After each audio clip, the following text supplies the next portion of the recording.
သူတို့ကလေတိတယ်သမင်းစားပြီးရင်တန်ရှင်းလောက်ရတယ်တန်ရှင်းလောက်ရင်သူတို့ဒီခန်းထဲထည့်ပြီးလုပ်တယ်ဆိုတာတိတော့သူတို့အကုန်လုံးကအခုဒီမှာသမင်းစားပြီးလို့အခန်းဝမှာလာတန်းစီပြီးစောင့်နေတယ်အခန်းထဲမှာလည်းပစ္စည်းတွေရှုပ်တော့ထည့်လို့မရသေးဘူးကလေးတွေကတိတယ်နော်အရန်တိတယ်အရင်ရှင်းလိုက်အောင်သားကြည့်အောင်သူတို့ဝင်ပါတယ်ဝင်ပါနေကြပါဦးပေးဝင်ပါပေါ့ပြီးမှသူတို့ဒီမှာဒါဆက်ပြာနဲ့ဒီကျန်းတွေအကုန်လုံးဆေးမယ်အမလေးကဲဝင်းနဲ့ကဲဝင်းတော့တဲ့ပေးဝင်လိုက်ပြီကဲဝင်ကြတော့တဲ့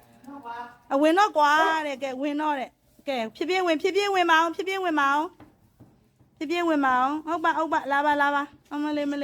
မပီလက်ခက်လေတော်တော်ကြီးနေပြီဝင်မဟုတ်တယ်အော်သမီးရဟုတ်တယ်မင်းသမီးလည်းပိန်ညောင်းနေရမနှဲဆေးကုထားရတယ်အသေးလေးဖြစ်ထားတယ်တော်တော်ကြီးဆေးကုထားရတယ်ဒီဟာကူတဲ့လှဲကူကနော်ဒါသမီးလေးပုံနဲ့မအူပင်သမီးလေးပါသူ့အစဖြာပုံကထင်လို့ပုံလို့ပေးလိုက်တာမအူပင်လည်းသိရောပုံပဲကဲဝင်ဟုတ်ပြီ